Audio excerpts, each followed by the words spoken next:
నమస్కారం అండి. నా పేరు doctor Sunil Reddy, consultant neuro psychiatrist and sexologist treatment range hospital KBHB Hyderabad. Porn addiction గురించి ఈరోజు మాట్లాడుకుందాం. పోర్న్ అడిక్షన్ అంటే ఈ నీలి చిత్రాలు వాళ్ళకి అందుబాటులో ఉన్న స్క్రీన్లో చూడటము, దాని ద్వారా వాళ్ళు ఆ సెక్షువల్ అర్జ్ని తీసుకోవడం అనేది జరుగుతుంది.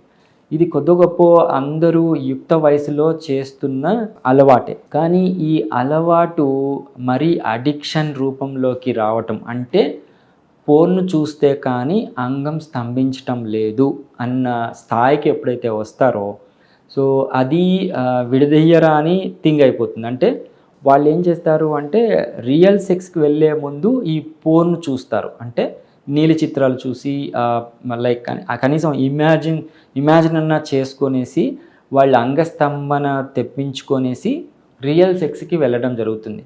సో ఇలాగ ఏమవుతుంది అంటే వాళ్ళు రియల్ సెక్స్లో ఎంజాయ్మెంట్ కన్నా ఓన్లీ పోర్న్లోనే వాళ్ళు ఆ సంతోషాన్ని తీసుకుంటారు. దానికి మాస్టర్బేషన్కి అలవాటు పడిపోయి రియల్ సెక్స్ని ఎంజాయ్ చేయకుండా ఇబ్బంది పడుతూ ఉంటారు. సో ఏమవుతుంది, వాళ్ళు పాపం చాలా అవాయిడ్ చేయాలని ట్రై చేస్తూ ఉంటారు. అంటే పోర్న్ ఇట్లా నీలి చిత్రాలు చూడకుండా డైరెక్ట్గా సెక్స్కి వెళ్తే వాళ్ళకి అంగస్తంభన జరగట్లేదు. సో అతను మళ్ళీ యాంగ్జైటీకి గురవుతాడు. సో ఈ యాంగ్జైటీలో ఏంటి అంటే నాకు అంగస్తంభన రావటం లేదే, ఎదుటి వాళ్ళు ఏమనుకుంటారో అని చెప్పేసి మళ్ళీ పోర్న్ చూస్తాడు.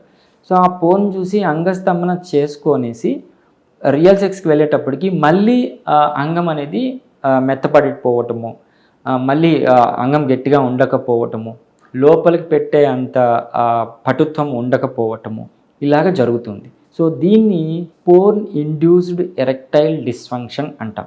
అంటే ఈ పోర్న్కి అడిక్షన్కి లోనైపోయి వాళ్ళకి న్యాచురల్ అంగస్తంభన అనేది జరగదు.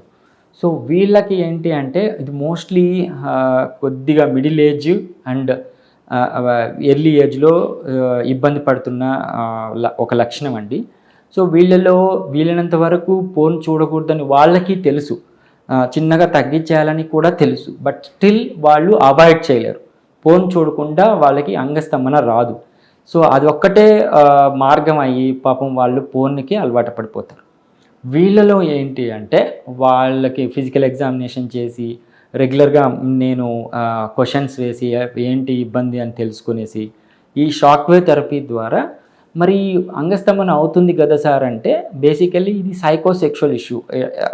ఎప్పుడైతే మన మైండ్ పోర్న్కి అలవాటు పడిపోతుందో అలాంటి కంటెంట్ ఉంటే కానీ అంగస్తంభన అనేది జరగదు. అలా కాకుండా ఈ సెక్షువల్ సెన్సిటివ్నెస్ని ఇంప్రవైజ్ చేసి అంగానికి రక్త ప్రసరణ ఎప్పుడైతే ఇంప్రూవ్ అవుతుందో వాళ్ళకి ఆటోమేటిక్గా ఎరెక్షన్స్ వితౌట్ పోర్న్ వచ్చేటట్టు చేస్తాం. సో దాని ద్వారా వాళ్ళకి డీ అడిక్షన్ అంటే పోర్న్ చూడడాన్ని తగ్గించి రియల్ సెక్స్ని ఎంజాయ్ చేసేదానికి ఉపయోగపడుతుంది. దీన్ని యూస్ చేసుకోగలరు. Thank you.